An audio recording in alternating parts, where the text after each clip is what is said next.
Today, we're back at Insurance Auto Auctions here in Oklahoma City for another walk around. So let's jump into this video today and see what we find. So we're gonna get started with the thumbnail. This is a 2000 Jaguar XJ, but something about it looks different. You know, the wheels, I don't know, the front end, that grille, this doesn't look like a normal XJ to me. This looks like an XJR. Now, I haven't gone around the back to verify it yet, but I'm about 99% sure that this is the XJR, and it is. Yes, it is. I knew it. I could tell by the front end, man. You can't mistake that grille. There it is right there, XJR. This was a donation. It's listed as a non-runner. There's your J-gate. I think those things look so cool. Let's pop the hood. You know we're putting a jump on this. I mean, we're putting a jump on this. Oh, man. Oh, wow. I think mice ate the shock absorbers, guys. Oh, my goodness. Wow, look at the size of the belt on that supercharger. Now, these things are an absolute nightmare. They're a disaster. Oil looks good though, but you can't help but love them. At least for me, I can't help but love them.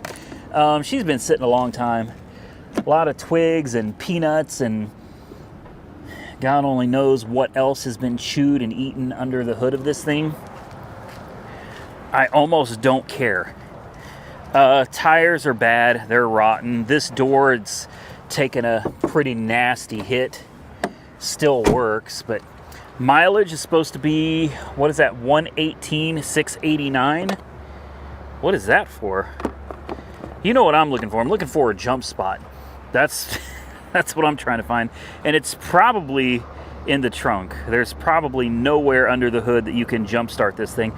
I can't remember for sure. I've had a few Jags, but they're not really something that I spend a lot of time messing with. So I would almost bet money that you got to get into the trunk, and that could be a problem if you got a dead battery. But I saw a key on the floor, and maybe, I don't know, just maybe we can open the trunk, get to the battery. There we go. Well, there's the battery. What is this? Oh, what do we got here? We've got a map. Santa Monica. All right. We've got a survey book for Los Angeles, a Jaguar book, and that's about it. I find this very, very interesting, guys. I'm going to put this key back. Oh, wow. Look at that. Full of water. I'm going to put this key back. I don't think we should put it on the floor, though. I mean, shouldn't it go somewhere? Like maybe we'll put it right here. It's got the key in the ignition. Let's throw a jump on this thing. Let's see what it does. All right, you know another thing? This probably shouldn't be sitting there. That's gonna damage something sitting that way. So we'll put it under here. It's the antenna. We got the booster pack hooked up. I have no doubt that it doesn't run, guys. It looks like it's been sitting a long time, so it's probably got a dead fuel system. Uh-oh. Guess what? It does nothing. Nothing at all. It runs. It's the wrong key. This key doesn't work. Oh, okay. Look, if you take the key on the key fob and you put it in the ignition, it does nothing. Nothing. But if you take the other key, oh, you gotta be joking. No, you gotta be kidding. Hey, that's their mix-up, not mine. You know what I mean? That was somebody's big mistake. Important window works. Less important window works. Air conditioning, I have no idea. Power steering works. Brakes feel good. put it in drive, it goes forward, brake stop it, reverse. Oh, you're joking. Restricted performance. Uh-oh, transmission fault. Oh boy.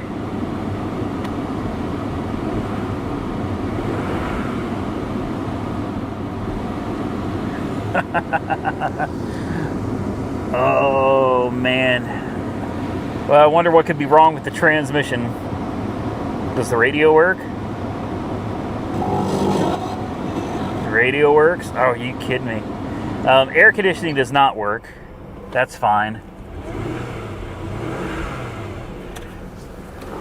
I can't believe this thing runs. This is probably going to go for nothing because it's listed as a non-runner. Oh, I shouldn't do it. I shouldn't do it. I really shouldn't do it. I don't have the time, and really I don't have the money to put this car back together. See right there, non-runner drive. Keys, no. It runs great. Now, as far as transmission fluid, it's probably one of those sealed units you can't get to. The engine sounds great. That engine's got to be worth some money. That engine has got to be worth some money. Not to mention the wheels, headlights, grille. That door sucks, but man. Yeah, it runs like a top. The last thing I need is a pain in the rear like this. Let's see if we start it up again. Does the restricted performance kick in? Yeah, it does. Transmission fault, I'm sure. Yeah, well, I don't know, guys. I don't need this kind of a headache. So here's what I'm gonna do. I'm gonna take this key and I'm gonna put it right there. There you go. Now I'm gonna take this key and I'm gonna put it back in the ignition. Yeah, see, it will not do anything with that key. Nothing at all. We don't need it, but would it be fun to bring it to the channel just to see what it's about? If nothing else, it's got to be worth more running. Even if it does have a transmission problem, it's got to be worth more running than I'm going to pay for it not running. So why don't I pull this up real quick and let's see what the value shows to be on this car, and we'll find out what it's going for right now. So there it is. It does show it's an XJ supercharged. Other charity, damage to right side, clear title, start code stationary. There it is. Actual cash value $975. Engine is a 4.0 liter. 975 bucks. I don't know, guys. I disagree with that. I think it's worth well over $975. But anyway, there it is. Current bid, $0. Nothing. There's no bids. Needless to say, this car is now on my watch list. Let's move on and see what else we can find. Now, here's something I'm going to try not to get too excited about, because I know as soon as I do, I'll walk around to the other side and it's going to be totally smashed. All right, this is a 98 Chevy 1500.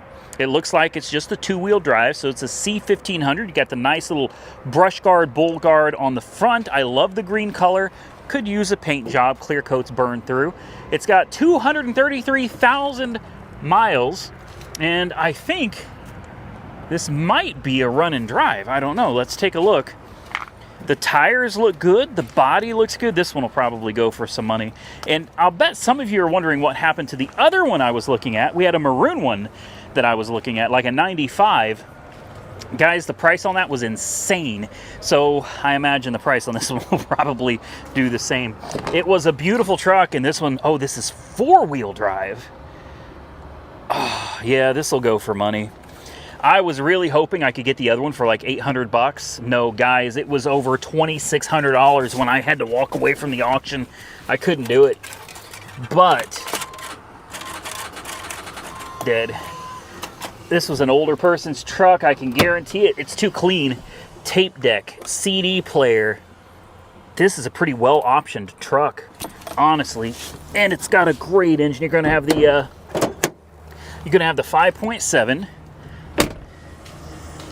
This is a great truck right here. I gotta get this.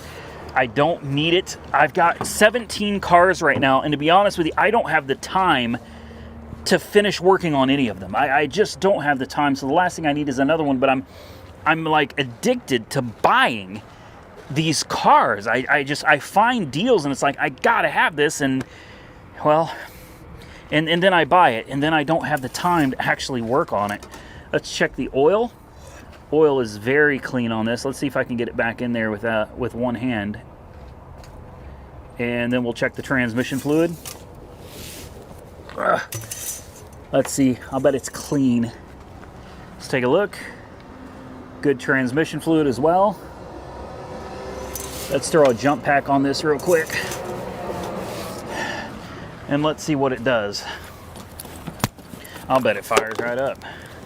What do you guys think? Yeah, I guarantee it's gonna fire right up. I don't want to lose this one. I don't know what it's gonna go for, but being that this one is a 4-wheel drive too, the other one was 2-wheel drive, I want this. Like, I really want this. I don't care what it costs, I'll spend it. That's not true. That's not true. I do have some sense about me. Come on, I hate these side posts. There we go. I think we're on the money. Whoa. I thought we were on the money. There we go. All right. With any luck, it fires right up for us. I don't know if you guys can tell, but I'm on a serious truck binge right now. Like, I love trucks. You kidding me? Wow. What do you expect from an old Chevy, man? They used to make great vehicles. I say used to because I really don't believe that they do anymore. Power outlet, cigarette lighter. Looks like it's only been used once. The cigarette lighter looks brand new. Cup holders, 2 of them, and it works. That dinging is super annoying. So there we go. Important window. Yes. I got a bid on this one, guys. We do have a brake light on. Oh. Uh-oh. Uh-oh. No brakes at all. Let's put that e-brake on. Let's put it in.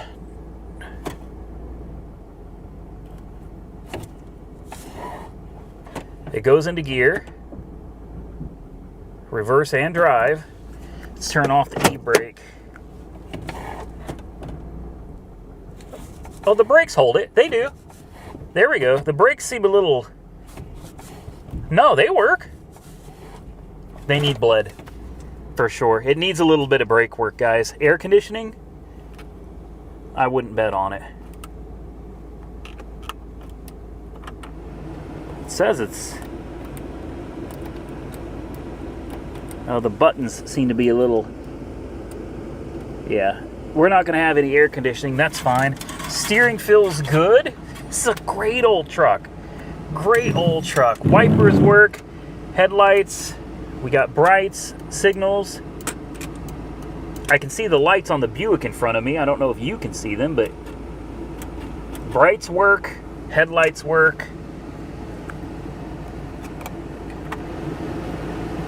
What a good old truck. What a good old truck. Let's put that e-brake on just for safety. Yeah, I hear you. I know. Ding, ding, ding. You got this big old bed back here. Tow hitch. Too bad it doesn't come with a 7-pin and a 4-pin, but you know, I don't think 7-pin was really a thing back then. You got a nice bed liner. Tailgate works great. The exhaust. Maybe a tad bit of a rough idle. Not too bad though. Not too bad. This thing will clean up nice. This really is a nice old truck. Listen to that. Shoot some Freon into this thing and probably start right. I mean, the air conditioning probably fire right up. Yeah, this is it. Let me pull this up real quick, guys. This should be in tomorrow's auction. Let's see what it's going for. So this is listed as a charity hail damage. run and drive. So current bid 225. That ain't gonna fly. Let's do 2,000 on this. What do you think? Or is that being? Are we leaking a little coolant? We're leaking a little bit of coolant. It's got good pressure on the system though. Let's do. You know what? Let's not do 2,000. Let's do 1,200 just to start and see where we go. Confirm. Close. $325. We're winning. Good deal, guys. Good deal. I'm going to keep my eye on it because this is one that I really, really want. Now, if you're wondering why I went and put a lower bid than what I was willing to pay, I'm going to tell you right now. This is kind of an insider secret here, so don't tell anybody. So I found through recent bidding at IAA that if you bid, let's say that the car that you're looking at is selling for $1,200. Okay, let's say that's what the auction ends at, but that's not what the person selling the car wants for it. Now let's say that you were willing to go up to $2,500. Okay, so you put a $2,500 max bid on the vehicle, but when the auction ends, it only got to $1,200. Well, here's what IAA will do. I got a notification from them saying that whatever you bid, your high bid, they will use every dollar of that high bid to get the vehicle sold to you. Meaning, even if the auction ended at $1,200 and the seller didn't want to sell it for $1,200, they will raise your bid all the way up to your max of $2,500 in order to get the car sold to you and meet the seller's reserve. Now, I see both sides of this equation, but I'm here to tell you I personally don't like it. I really don't. I think an auction should be an auction. If you wanted to buy something now, you could use the buy it now feature if there is one. But an auction is an auction. So if I put in a $2,500 top bid and the car sells for $1,200, I don't think you should automatically up my bid to that $2,500 just because that was the max I was willing to pay. That's the max that I was willing to pay if it went through the auction and it went for $2,500. That does not mean that if it ends at $1,200, I should be paying $2,500 for it. I should be paying $1,200, or you could negotiate with me and we might be able to work out the difference, but you shouldn't be able to just automatically raise my bid to $2,500 from $1,200. So that's something that's started relatively recently that I just kind of learned about, and it's something that I have to be careful. No way. No thank you. I got to be careful because my instinct is to say, hey, I want to put in my top bid because I want to forget about it. I've got a lot of cars on my lot. I've got a lot of cars that I'm looking at different auctions, and it's hard to remember when each auction is. So I enjoy being able to just set a bid and forget about it. But that's not traditionally how an auction works, where they just, you enter the top dollar and then they just take all of it to try to sell it to you. Generally speaking, at every other auction that I go to, if I enter a bid of $2,500 as my top bid, but the auction ends at $1,200, I mean, that's it. It's $1,200, not $2,500. So just a little tidbit of information, and I do understand both sides of it. That's my side of it, but I understand their side of it as well, which is the goal for them is to sell the cars. And ultimately, IAA does not set the prices. The sellers set the reserve. So I do understand that, hey, if you put in that you're willing to pay $2,500 tops for this vehicle and the auction ends at $1,200, well, the auction doesn't want to have to go through the process of relisting the video. They'd rather just sell it. So since you were willing to bid up to $2,500, if that's what it takes to sell it, then that is what they're going to do to sell the car. So I get both sides. I just don't like it. That's all there is to it. I don't like it. So what I've done is now, instead of putting in my top bid and walking away, I put in a bid that I feel is reasonable, and I have to remember to watch the auction. And if I forget, then chances are I'm going to lose out. So I got to look at this little F-150 real quick, just because. Ooh. Oh, wow. Yeah. I know you guys are sick of them. I'm not showing very many F-150s anymore, guys. Like I said, I've got plenty of trucks. I don't really need any more. But, you know, I'm always on the hunt for another truck because I'm just kind of obsessed with trucks. This was a heavy-duty work truck right here. Who says that Fords don't make tough vehicles, man? Look at what this thing has been through. This is rough. I don't know what year it is. The headlights tell me it's probably like a 16. It's a, 20. Wow. Okay. Well, I was wrong. Let's open the hood. Looks like there's a fire. Oh. Yeah. Yeah, there's a fire, all right. Boy, that's bad. And the battery's still connected. What happened? I guess it doesn't really matter at this point, does it? What happened is the damn battery melted. That's what happened, and part of the radiator shroud melted. Now, unfortunately, I guess we're not going to know what the mileage is on this. This is an Enterprise fleet vehicle, and one thing that I'm noticing is we have the 3.5 liter EcoBoost. Those things are worth a ton of money, guys. These are pretty expensive engines. There's a lot of money under the hood of this. This is not one that I would attempt to fix. Not at all.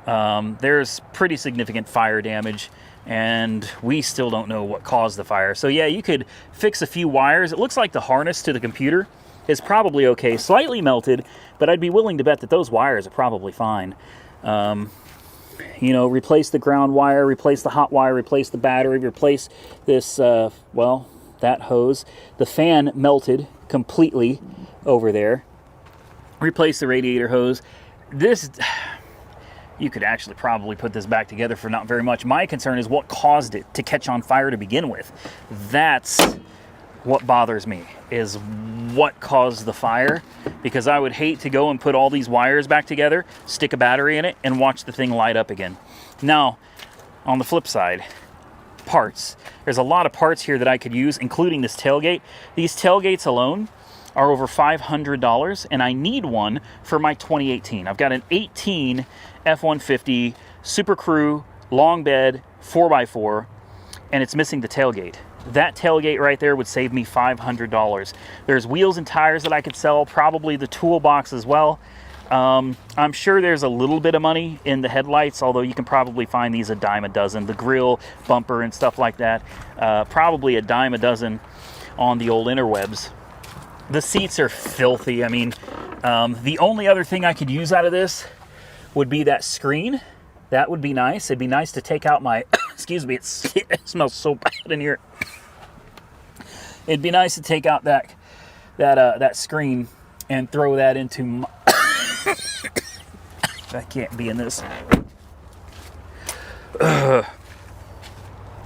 Yeah, what I'm trying to say is there's some parts here that I could use for my work truck, but this isn't something I'd be paying a whole lot of money for. The main money in this is going to be the transmission. It's the 10-speed and that EcoBoost engine. Those two things are worth some pretty good money.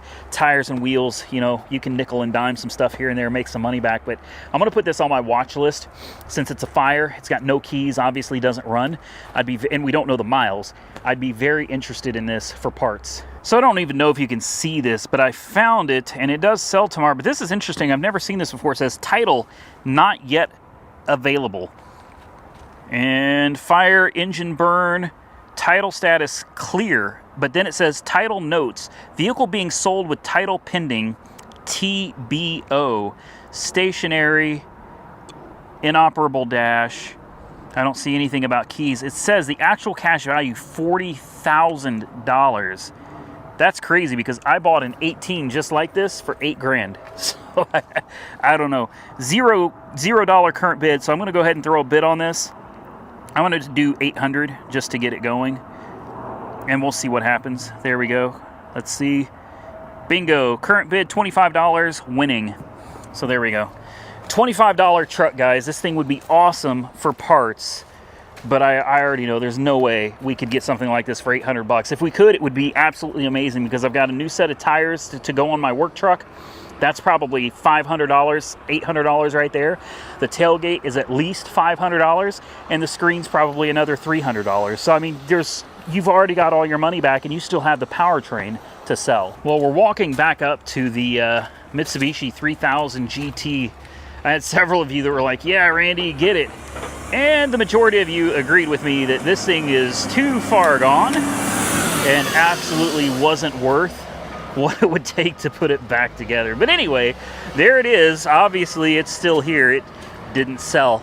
I want to continue walking around, and we're going to see if we can find anything else. Obviously, we don't want something like this, and we don't want something like that. We have another Dodge Nitro, guys. Oh my goodness. I've been seeing so many of these things lately. I don't know. Maybe for nostalgia, I'd get something like this, because I had one back in the day, but mine was the Heat. It had 20-inch wheels. It was actually really nice, guys. It was black with 20-inch chromes. I loved that thing. All right, let's open it up. Oh, it's a manual transmission too. Well, that makes me like it just a little bit more. Mine was an automatic. Somebody's been up under here, though. Oh, let's find the hood release. Well, there it is. It's hidden over here in the kick panel there. Let's see what size engine this thing's got in it. I like that it's a manual transmission. I've never seen one with a stick shift before. So, supposedly it only has 87,000 miles on the odometer. And it doesn't say if it's a charity or what the deal is. Super low miles. It's in really good shape. 3.7 V6. You won't hear me complain about that. I'm pretty sure my my Nitro Heat, or whatever they called it, had a 4-liter. This isn't bad. I mean, it's a little nicked up, and you need to put some back to black on all of the plastics to make them look better. The mirror is cracked, but the tires look good. The Valera HTs, Prime Wells. Core Martial Arts and Fitness. What the hell is that? Good Lord, it looks like some kind of an alien symbol. I don't know what that is, but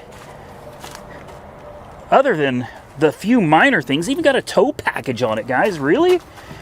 No kidding. Oh, is this the sliding? Maybe not. No, I guess it's not. Just storage.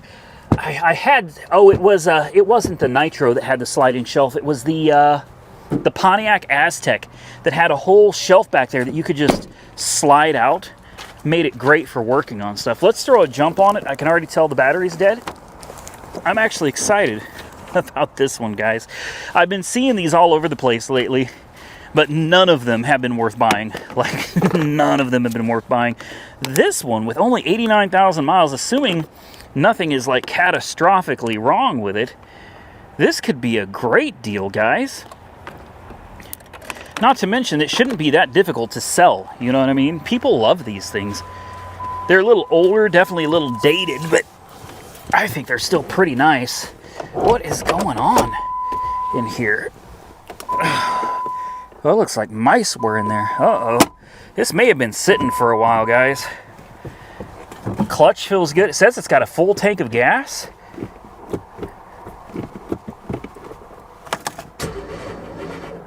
Oh. Ooh. I thought this said it ran and drove. Nah, this don't run. Yeah, this don't run. Oh man, what a waste. What a waste of time. That sucks. Ooh yeah, she's getting hot. So it's not my booster pack. My booster pack is putting it all out there, and there's something very wrong. My cables are hot from just those few times trying to crank it over. Sounds like a semi-locked up engine. I mean, I don't know, it's got oil. The oil doesn't look particularly bad. It's dark, but it's not bad looking oil. Come on now. This is so hard to do one hand. I've been doing this all these years. You think I'd be better at it than this. Golly. All right, we're gonna do this the hard way. Let's just get it done. I wonder if it could be something wrong with the starter or if the engine is actually binding up inside. It didn't sound good. I'm gonna tell you, I don't know, guys. What do you think? I think I'm probably better off avoiding this one and you know, letting somebody else take the risk on that. It's a nice looking ride though, low miles, but the way that engine sounds, it doesn't sound healthy. And with that, ladies and gentlemen, we are going to get out of here. I hope you enjoyed today's video. If you did, do me a favor and hit the thumbs up button and let me know. Be sure to drop your comments below. Consider subscribing to the channel if you haven't already subscribed. And until next time, stay safe out there, everybody. I look forward to seeing you all again very soon in the next one.